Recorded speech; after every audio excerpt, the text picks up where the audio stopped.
Hello दोस्तों। तो जैसा कि पिछले एपिसोड में हमने देखा कि यूहो की अनडेड आर्मी ने यहाँ इस जंग का पासा ही पलट दिया था, क्योंकि यूहो अपनी अनडेड आर्मी का इस्तेमाल करते हुए यहाँ सोल बीस्ट के 40% आर्मी को खत्म कर देता है। जिसके बाद हम देखते हैं कि मास्टर जुआन के हारने के बाद यूहो भी फौरन से यहाँ डाइटियन के सामने आकर खड़ा हो गया, जहाँ पर वो डाइटियन को बता देता है कि मैं ही हूँ वो इंसान जिसके लिए वांग काइली ने खुद को सेक्रीफाइस किया है और मेरे होते हुए तुम शेक एकेडमी को खत्म नहीं कर सकते। जबकि साथ ही साथ यूहो यहाँ पर डाइटियन से कहता है कि तुम अच्छे से जानते हो कि एक न एक दिन ऐसा जरूर आएगा जिस दिन इंसान ताकतवर होकर सोल बीस्ट को पूरी तरीके से एक्सटेंड कर दे, और तुम भी इसी बात को लेकर परेशान हो रहे हो। लेकिन मेरे पास एक रास्ता है जिसे सोल स्पिरिट कहते हैं। इस सोल स्पिरिट प्रोसेस की वजह से सोल बीस्ट और साथ ही साथ सोल मास्टर दोनों को ही फायदा होगा। यह यूहो की ये सारी बातें सुनकर डाइटियन भी उसमें इंटरेस्टेड होते हुए कहता है कि पहले मैं ये सब कुछ अपनी आंखों से देख लूं, उसके बाद ही मैं तुम्हारी बातों पर यकीन करूंगा। मगर फिलहाल के लिए डाइटियन ने इस जंग को रुकवा दिया और वो अपने साथियों को लेकर वापस चला जाता है।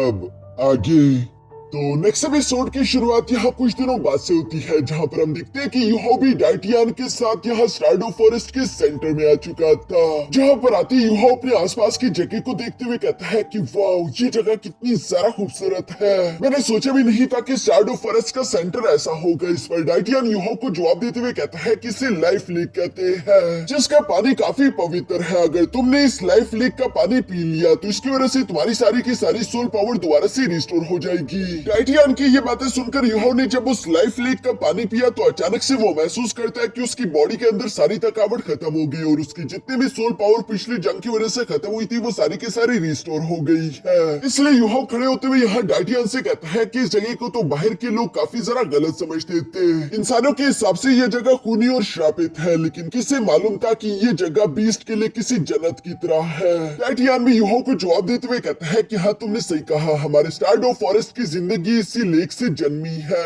ये लाइफ लेक पिछले हजारों लाखों करोड़ों साल से यहीं पर मौजूद है, इसलिए ये हमारे लिए काफी जरा पवित्र है। हमारे स्टारडो फॉरेस्ट के सारे बीस्ट यहीं से पैदा हुए और यहीं पर आकर खुद को ताकतवर किया। इसलिए स्टारडो फॉरेस्ट के सेंटर में मौजूद ये लाइफ लेक हमारे लिए किसी चमत्कार की तरह है। यहाँ पर डाइटियन और यूहो जब ये सब बातें कर रहे थे तभी अचानक हम देखते हैं कि वहाँ पर बियर किंग भी आ गया, जो कि बहुत ही जरा गुस्सैल है। वो यहाँ पर यूहो को देखते ही कहता है कि इंसानों को इस पवित्र जगह में आना मना है, और ये कहती बियर किंग ने उस पर हमला करने की कोशिश करी। मगर दूसरी तरफ डाइटियन ये देखते ही फौरन से अपने ब्रेथ का इस्तेमाल करते हुए उस पर हमला करते हुए कहता है कि बियर किंग पीछे रहो। बियर किंग पीछे की तरफ हटते हुए जवाब देकर कहता है, डाइटियन तुम जानते हो ना कि इस जंग में हमारे कितने भाई बहन मारे गए, और जब आखिरकार हम इस जंग को जीतने ही वाले थे, हम जीत के इतने ज्यादा करीब पहुंच चुके थे, तब तुमने हार क्यों मान ली? मुझे जवाब दो, मुझे मेरे सवालों के जवाब चाहिए। यहाँ पर डाइटियन उसकी ये बातें सुनकर गुस्सा होते हुए कहता है कि अपनी औकात में रहो, तुम जानते हो ना कि मुझे गुस्सा दिलाने का सिर्फ एक ही अंजाम है और वो है मौत। ये कहती यहाँ डाइटियन ने बियर किंग पर प्रेशर लगाना शुरू कर दिया,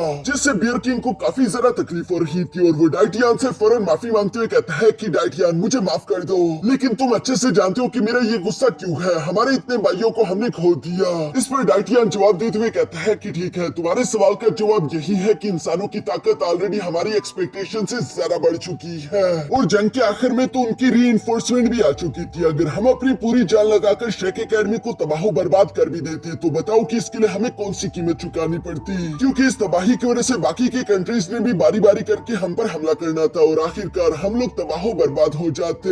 हाँ, मैं मानता हूँ कि शेक एकेडमी के साथ इस जंग में हम लोगों ने अपना काफी नुकसान करवाया, लेकिन मैं और ज्यादा नुकसान होता हुआ नहीं देख सकता था, इसलिए अब इस जंग को रोकना जरूरी है। यहाँ पर डाइटियन जब ये सब कह रहा था तभी अचानक हम देखते हैं कि वहाँ पर बाकी के 3 फियर्स बीस्ट भी आ गए, जिन सबको यहाँ पर देखते हुए यूहो अपने मन में कहता है कि स्टारडो फॉरेस्ट के पास टोटल 10 फियर्स बीस्ट है, जिनमें से 7 को तो यूहो देख चुका है। पहली है ice and Z snow scorpion empress, दूसरा है डेविल ट्री, तीसरी है स्नो एम्प्रेस, चौथा है डाइटियन, पांचवी है मिस बाइजी जिसे एमरल्ड स्वान के नाम से भी जाना जाता है, 6वें नंबर पर है बियर किंग और 7वें नंबर पर है 3 हेडेड रेड डेविल डॉग। यहाँ पर अचानक से हम देखते हैं कि डाइटियन यूहो की तरफ देखते हुए सवाल करके पूछता है कि लड़के मेरे सवाल का जवाब दो, आखिर डेस्टिनी एम्परर बीस्ट ने तुम्हारे लिए खुद को सेक्रीफाइस क्यों किया। और साथ ही साथ मैं चाहता हूँ कि तुम स्नो एम्प्रेस को भी बाहर की तरफ बुला लो। जो सुनकर यूहो बिल्कुल ऐसा ही करता है। वो फौरन से स्नो एम्प्रेस को बाहर की तरफ बुला चुका था, जहाँ पर स्नो एम्प्रेस के ऑरा को महसूस करते ही सब लोग शॉक हो गए थे। बाईजी सरप्राइज होते हुए कहती है कि ये तो वाकई में स्नो एम्प्रेस है।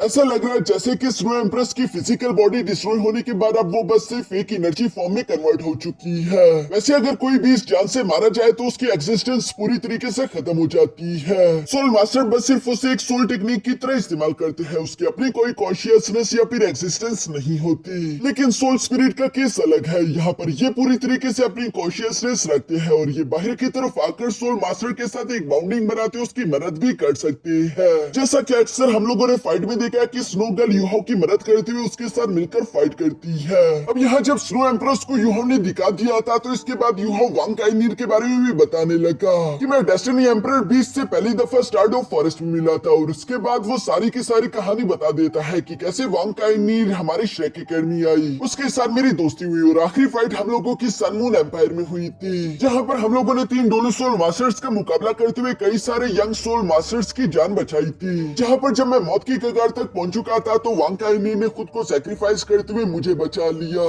ये कहानी सुनकर तो सब लोग ही इमोशनल हो गए थे। बाईजी इमोशनल होते हुए कहती है तो इस तरीके से हमारे डेस्टिनी एम्परर बीस्ट ने खुद को सैक्रिफाइस कर दिया। मैंने बिल्कुल भी नहीं सोचा था कि उसकी जिंदगी इस तरह से खत्म होगी। डाइटियन खुद को संभालते हुए कहता है क्योंकि अब हमारा डेस्टिनी एम्परर बीस्ट मर चुका तो उसे जिंदा नहीं किया जा सकता।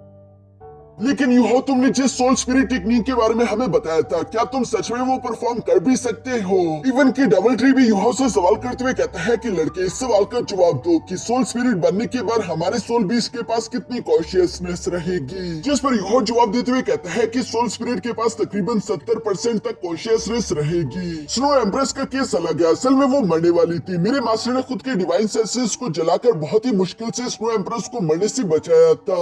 लेकिन किसी नॉर्मल सोल बीस्ट के साथ ऐसा नहीं होगा और जैसे जैसे मैं इस टेक्निक को और जरा अच्छे से मास्टर कर रहा हूँ तो हमारा सक्सेस रेट भी बढ़ता जाएगा। यूहो की ये सारी बातें सुनकर बाईजी सामने की तरफ आते हुए कहती है कि लगता है कि हम इस टेक्निक को परफॉर्म कर सकते हैं, क्योंकि जब हम जंग से वापस आए तो हमारे कई सारे ऐसे साथी है जो कि उस जंग में इतनी बुरी तरीके से इंजर्ड हो चुके हैं कि उन्हें हील नहीं किया जा सकता, मगर इस सोल स्पिरिट टेक्निक की मदद से एटलीस्ट वो जिंदा तो रह पाएंगे, बेशक अगर उन्हें अपनी फिजिकल बॉडी को त्यागना भी पड़े। ये सारी बातें सुनकर डाइटियन कहता है तो फैसला हो चुका, हम जल्दी सोल स्पिरिट एक्सपेरिमेंट को परफॉर्म करेंगे, जिसके लिए मैं चाहता हूँ कि तुम लोग किसी अच्छे कैंडिडेट को चूज कर लो। ये कहती वो सारे के सारे फियर्स बीस्ट को वापस अपने अपनी जगह जाने को बोल देता है। साथ ही साथ वो यूहो से कहता है कि तुम्हारे पास भी कुछ दिन है, तब तक यहीं पर रहते हुए अपनी एनर्जी और कंडीशंस को रिकवर कर लो। मैं नहीं चाहता कि ये प्रोसेस फेल हो जाए। ये सब कहते ही डाइटियन और सारे के सारे फियर्स बीस्ट वहां से चले गए, जिनके जाने के बाद टियानमिंग यूहो के पास बाहर की तरफ आते हुए यूहो से कहता है कि यूहो स्नो बीस्ट बहुत ही ज्यादा अनप्रेडिक्टेबल है। अगर उनके पास तुम्हारी तरह सोच होती तो वो कभी भी इस कंडीशन तक ना पहुंचते। सोल बीस्ट कभी भी एक दूसरे के साथ यूनाइट नहीं होते। उन्होंने ये बड़ा सा हमला भी मिलकर इसलिए किया क्योंकि उनका डेस्टिनी बीस्ट मारा गया और डेस्टिनी बीस्ट के साथ उन सब लोगों की किस्मत जुड़ी हुई है।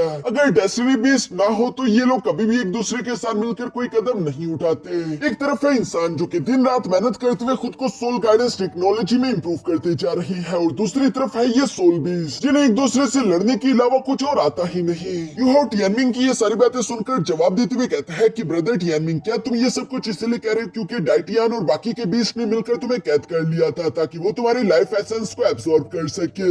यहाँ यूहो जब ये सब कह ही रहा था तभी अचानक साइड से एक लड़की की आवाज सुनाई थी जो कि यूहो को जवाब देते हुए कहती है कि तुम बिल्कुल सही समझे। बेशक टियानमिंग की फाइटिंग एबिलिटीज कुछ ज्यादा काम की नहीं है, लेकिन उसके स्पिरिचुअल पावर्स का कोई जवाब नहीं। टियानमिंग की स्पिरिचुअल पावर इतनी ज्यादा है कि वो इसका इस्तेमाल करते हुए आसानी के साथ इविल एम्परर तक का मुकाबला कर ले।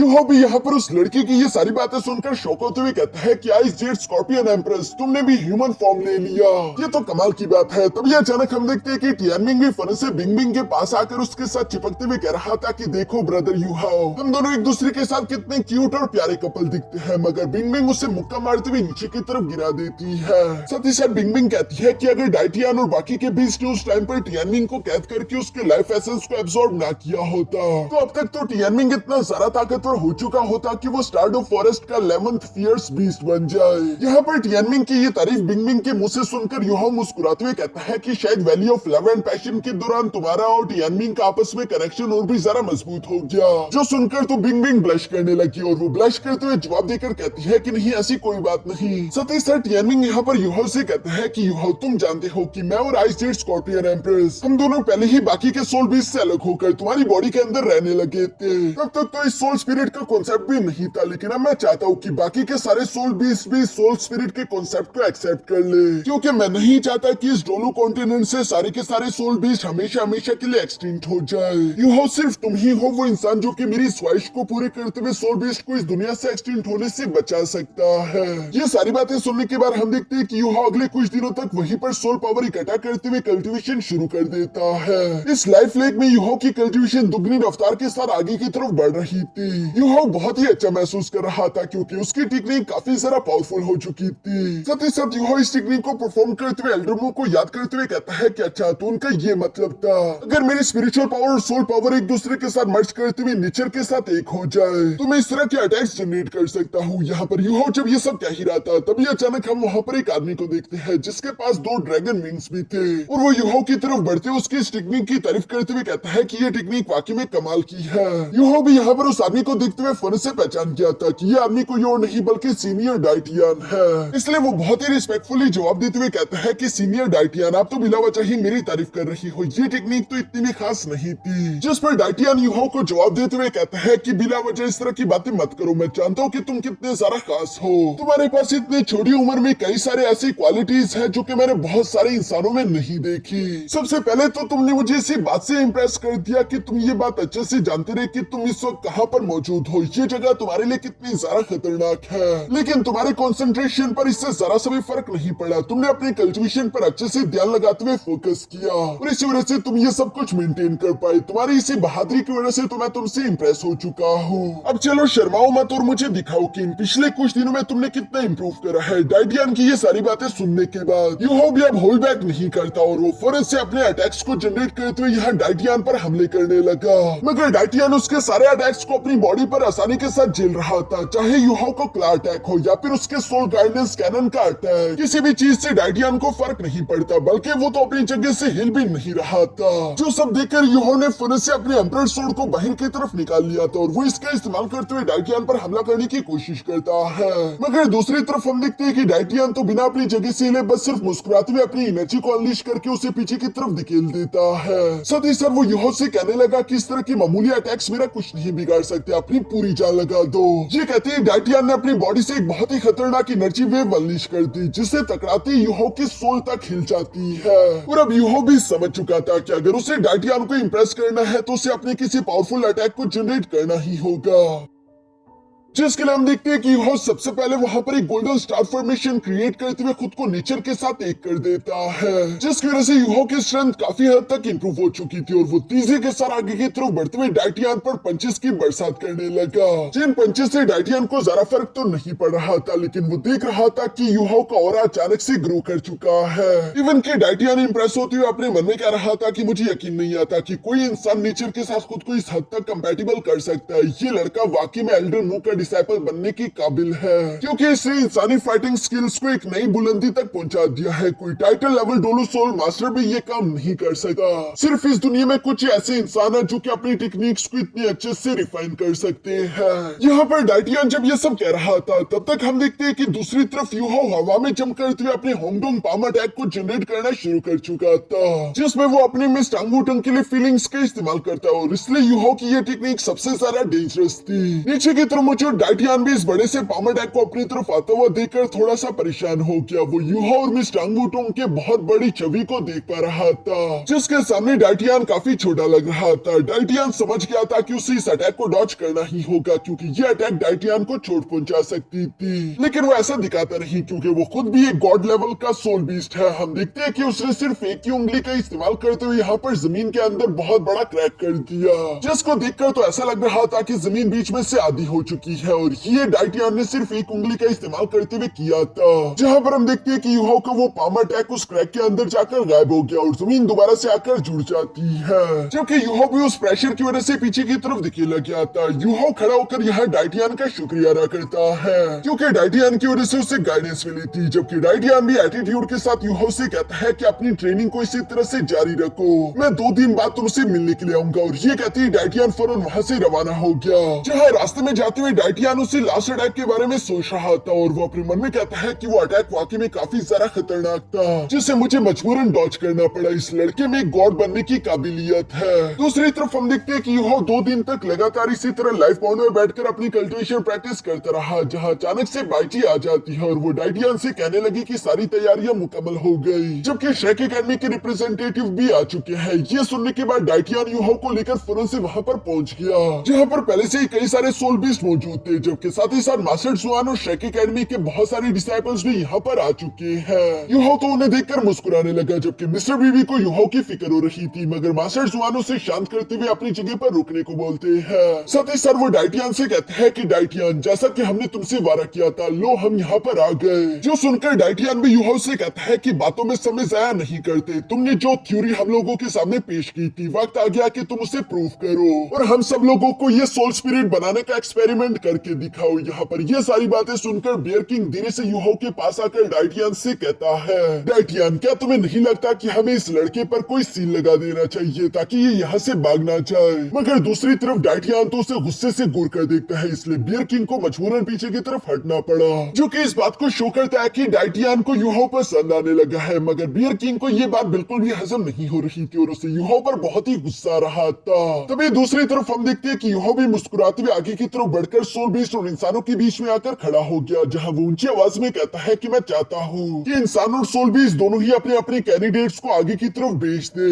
यूहाओ की यह बात सुनकर डाइटियन फौरन से बाइची को इशारा कर देता है, जहाँ पर हम देखते हैं कि बाइची उस सोल बीस्ट को सामने की तरफ मंगवाने लगी, जिसे आज के दिन एक सोल स्पिरिट बनना था। वो था एक जख्मी वन आई टाइगर बीस्ट, जो कि धीरे धीरे चलते हुए यहाँ यूहाओ के सामने आकर खड़ा हो जाता है। बियर किंग यूहाओ से कह रहा था कि ये है वन आई टाइगर, जो कि मेरा सबसे वफादार सिपाही है। ये जंग के दौरान काफी बुरी तरीके से इंजर्ड हो चुका था। मैं चाहता हूँ कि तुम इस पर अपना एक्सपेरिमेंट परफॉर्म करो, लेकिन किसी भी हाल में तुम्हारा ये एक्सपेरिमेंट फेल नहीं करना चाहिए, क्योंकि अगर मेरे दोस्त को कुछ भी हुआ तो लड़के मैं तुम्हें जिंदा नहीं छोड़ूंगा। यहाँ पर बियर किंग का ये गुस्सा देखकर तो सारे इंसान ही घबरा चुके थे और कोई भी अपनी जान को खतरे में नहीं डालना चाहता था। मगर तभी अचानक एक लड़का आवाज देते हुए कहता है कि मैं वॉलंटियर बनने के लिए तैयार हूँ, और वो धीरे धीरे से सामने की तरफ आने लगा। हमें देखने को मिलता है कि वो लड़का असल में कोई और नहीं बल्कि डाई हुआ बिन है, जो कि चलते चलते यूहाओ के सामने आकर खड़ा हो गया। यूहाओ भी डाई हुआ बिन को देखकर शौक होते हुए कहता है कि मैंने बिल्कुल भी उम्मीद नहीं की थी।